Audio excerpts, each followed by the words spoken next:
Colin. Oh, hi, Colin. What's up, guys? How you doing? We're doing well. How are you? I'm doing well. I'm just thinking about all the ways I disagree with Austin. I feel like we set this up perfectly. Let's go. I actually do the intro first, Josh, and then we can. Yeah. All right. Okay, so Colin's the founder of Ponder, which is a social prediction game where users place bets on what they think will be the most popular answer to a question and ultimately win a share of the pool if they're right. So you guys have done, one of the most popular Farcaster mini apps, I think, often won, but consistently in the top five. You've done over 100K on-chain votes from 36,000 users, and numbers are growing week over week, which is great. Jess, was there something specific you wanted to ask? Well, no, I think let's just, because I think Austin just made this argument that social prediction, one way to look at Ponder would be a social prediction market, right? Like the idea is that you're sort of chunking that down in a big way and distributing that through the social networks, right? So very distribution focused. And, I think Austin, an investor in Poly Markets, as he, was clear about, clearly doesn't believe in these sort of smaller, because of, I think, very reasonable concerns, right? Like the fragmentation of liquidity, the lack of social context to bring trust and to the outcomes, yada yada, which I think are all very real. And yet, I think you guys have found an angle here that seems to be resonating with users. So, rebuttal is yours, my friend. Well, okay. First, let me start with what I absolutely agree with, which is the idea that speculation can drive people into taking actions that aren't necessarily speculative in and of themselves, right? Like, I think there is absolutely value in recognizing that normal people who may be like wildly intimidated by Polymarket, which I think is one of the core issues with Polymarket. Like, if you look at their daily active users, it's not that many people. It's very high volume, right? And it's very high volume, especially around elections, but it's not like your average Joe on the street is going to feel good about placing bets on Polymarket for the most part, because it's kind of an intimidating thing. You feel like there's all this information asymmetry, and you feel like you have to be absolutely excellent at whatever that topic is to sort of be able to perform there. But anyways, but the thing that I agree with is everyone is a little bit speculative. Everyone kind of wants to predict the future to some degree, right? And everyone feels really good when they predict the future accurately, or when they predict something that is kind of like an emergent property of what humans are up to. And I do think it's really interesting for us. We have kind of light speculation, right? Like, people are putting in 50 cents to $10 right now, at least. And they're partaking in this game. And then what happens is, like, the contest kind of becomes the content object itself. If you think about Reddit, it's like content object discussions in the comments, right? And like the actual entertainment of Reddit is like 70% comments and 30% like whatever the actual topic of conversation is. What we're doing is like effectively using lightweight speculation to derive a sort of media object, right? And the media object is like a poll about whatever topic might be super relevant to people. And then we're getting a really lively comment section now, right? So we have a lot of people that are coming back and engaging and having much funnier and kind of wittier conversations within the Ponder comment section than they might have had just within the Farcaster timeline. So I think there is something that's absolutely true to that idea of like lightweight speculation driving other types of activities that are in and of themselves valuable, right? Outside of the speculation. What I think is not true is that like you have to have these massive volume, massive liquidity pools to entertain most people, right? So you can have very fun, very lightweight, 24-hour kind of predictions, and they could be about the dumb thing your friend is going to do. They could be about like what's most likely to happen on the timeline. They could be about, whether or not a hot dog is a sandwich, right? And like, there's a lot of people that actually want to engage in silly little things like that aren't necessarily defining the future of like the presidency in the United States, right? As an example.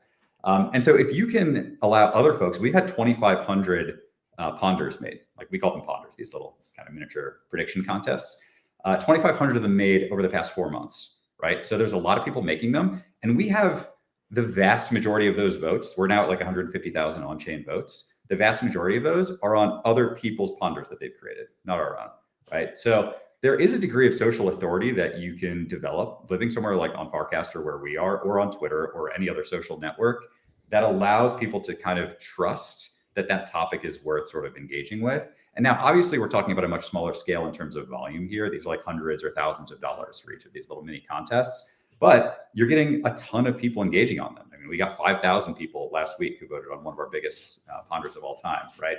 On average, we're getting 400 or 500 per day on our featured ponders, and sometimes like significantly more than that. So when you talk about like consumer crypto, right? And you think about your friends who you might be sitting across from at a dinner party, and you try to convince them, and I just did this Saturday night, you try to convince them to play this little predictive game that has a degree of speculation. I guarantee the game that's going to be much more adoptable is something that looks like Ponder versus Polymarket, right? And I think that Polymarket would do well to probably learn some of those lessons to onboard a lot more people into the sort of like speculative bubble with far less friction than having to engage in sort of the product as it exists now. Anyways, I love Polymarket, but I think that there's a very separate kind of experience that we're developing here with Ponder for a much broader potential population of users.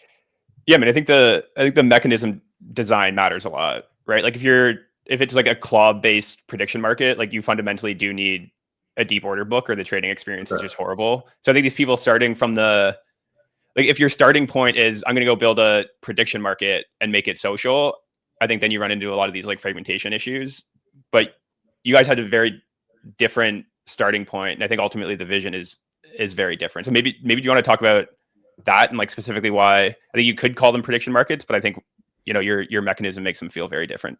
Yeah. So for us, really what you're doing is you're predicting crowd sentiment, and these things are self-resolving. So to Austin's point previously, like oracles are kind of a bitch, right? Even with Polymarket, I think there's like a panel of experts or something that eventually define like what the actual outcome is. Four it's of not them. fun. Yeah. We looked into it, and it's just like it's super complicated and kind of convoluted. So what we wanted to create, and this is kind of like tapping back into my time at Apple, like just what's the simplest experience that we can generate for users that makes sense to like anyone, regardless of what your kind of crypto exposure is or your like degenerate financial exposure is, right? What does that game look like that taps into some of the same like lightweight speculative emotional elements that humans have, but without any of the added weight of feeling like I need to do something really complicated, or this is like a multi-million-dollar kind of expenditure that other smarter people than me are putting forward.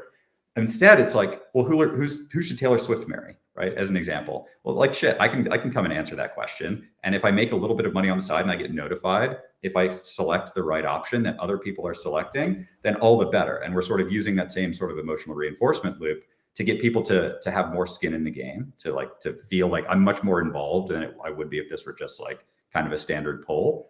While at the same time, not necessarily shunning people who are a little bit afraid of financial instrumentation, right?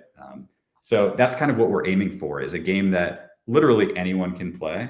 Like, the same people who might have played like Zynga on Facebook back when their APIs were not shut down could hypothetically be the kind of people that are playing in these little Ponder contests. And you don't have to feel like you're going to lose an arm and a leg if something goes wrong. But every day you're reminded that, hey, I'm smart. I was able to predict what the crowd thinks about this topic.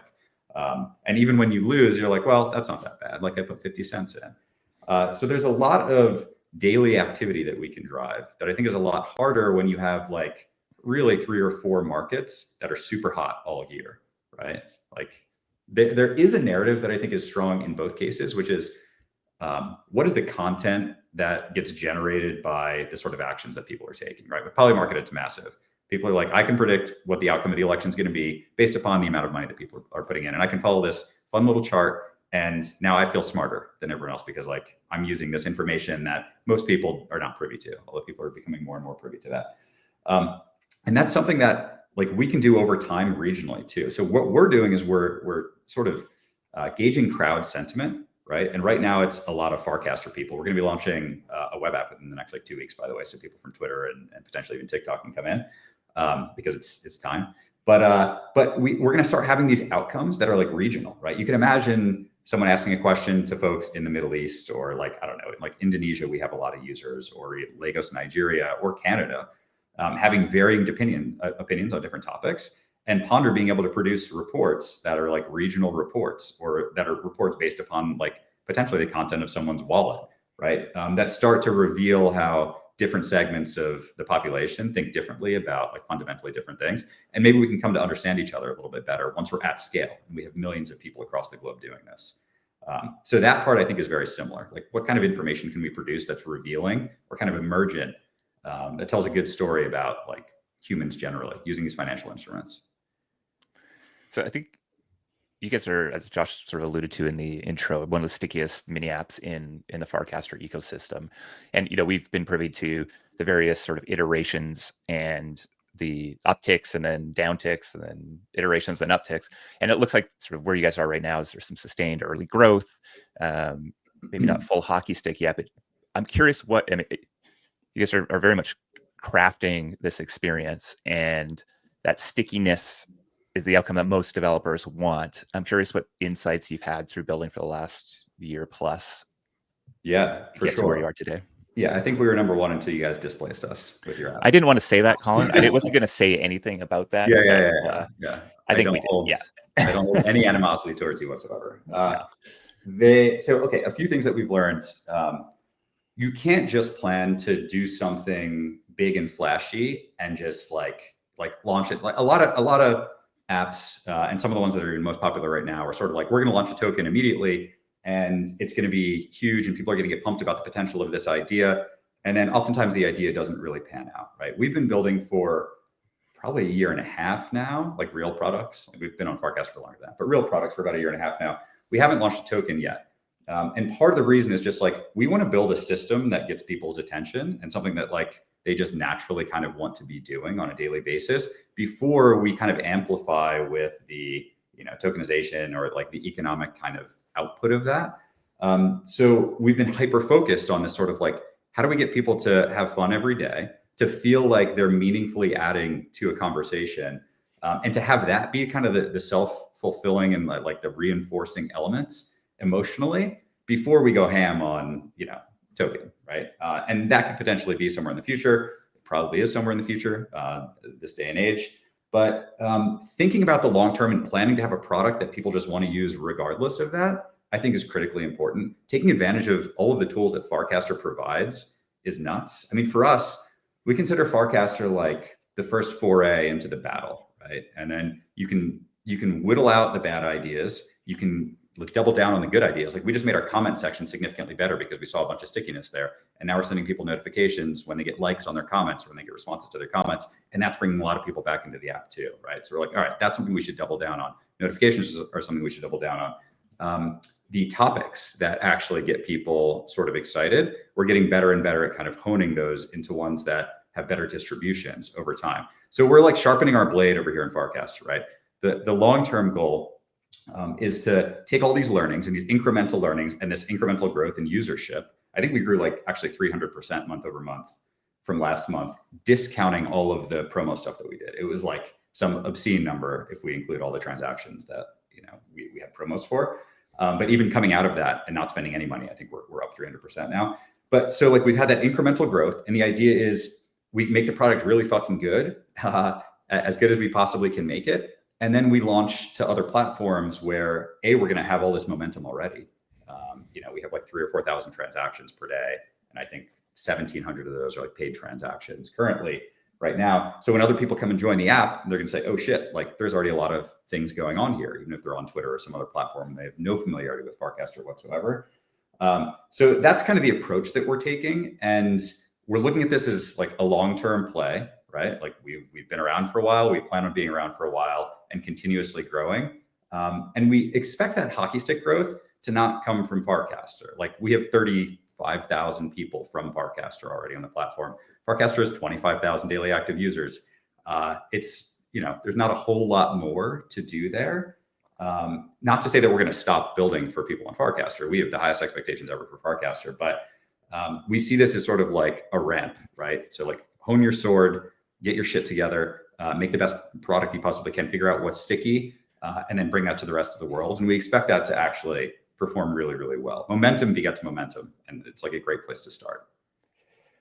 So how are you thinking about this expansion off Farcaster? Because I think Farcaster's in this interesting place where like the more kind of it's unlocking a ton of stuff, but also the more natively you build for the unique unlocks of Farcaster, the harder it actually is to go port that product off platform. So I'm curious how, as you're looking for kind of the next venue or social context or distribution channel to go insert Ponder into, like how much do you have to whittle down the experience? Is the experience easily portable? Like how are you thinking about that next move? Yeah, so like Privy is really helpful here in terms of doing authentication. We base a lot of things off of FIDs and NANAR scores, so you have to go back through your code a little bit and figure out exactly where those dependencies are. But it's really not that bad. Like this is something we've been doing aggressively over the past week. We're going to be launching our web app next. So like we might actually have an early beta version in like 2 days. And then after web app, we're going to let people start logging in with Twitter. Because we think, so we've built this AI agent also, right? And it's like secretly been getting much more powerful over the past few weeks. And so that's something that we can launch on Twitter, and we can start to become part of the conversation by kind of tagging that agent there and delivering the new web app experience to people in that context. So you'll be able to just come off of Twitter, log in with Twitter, set up your Ponder account, and start using the platform very, very simply. So that's going to be like the simplest new kind of distribution channel. We have World App on the horizon as well, but we decided that just having this home base of an actual web app where people can come to and we can start to get data about if non-Farcaster people give a shit is really useful before we go ham on World App.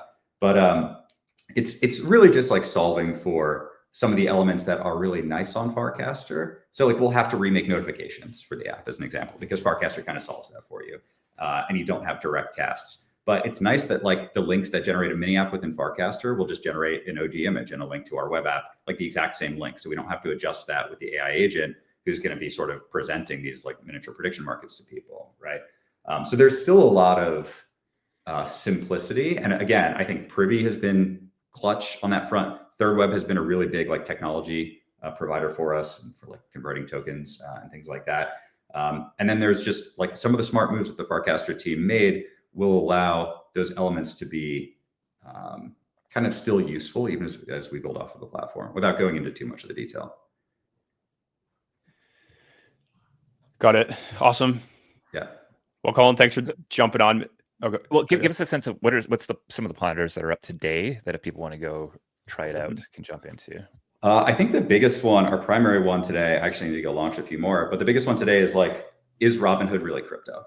Right. So a lot of people are sort of asking this question of, is this who we want in the space? Right. Is it like, is this leading to decentralization? We've got the brand new like Arbitrum based L2 that Robinhood is launching. Like, is that a good thing? Like more fracturing of liquidity. So all of that stuff. And it's like a hot topic of conversation, right? And you could imagine it ending somewhere 50-50, especially on Farcaster, where there are a lot of strong-willed folks answering questions like that.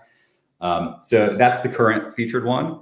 I may go ask one that's a little bit more risque than Farcaster is ready for, because I like to just keep people on their toes in the ecosystem a little bit. But yeah, so a lot of questions. Like we try to be as topical as we possibly can.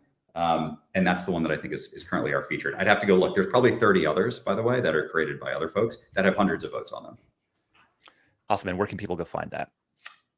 So you just have to open up the Farcaster app, go to the App Explore page, and it'll take you there. You can also just go to ponder.social if you want to learn more. And then there's a little link that will bring you out to the app. Awesome. I think Peace has an idea for a ponder. He's shared in the chat here. What's in a token? I'm curious what your multiple choice answers would be there, Peace, to give people options. But there's something interesting there. Maybe we'll get one up. Yeah. Colin, awesome for you to join us here today, man. It's been fun to see the updates as you really, I think, are onto something here, and people seem to be loving it. Keep coming back, telling their friends. It's a great sign. Excited to see what the next couple of months bring for you. Awesome. Go give it a try. You, all right, man. Peace. Yeah.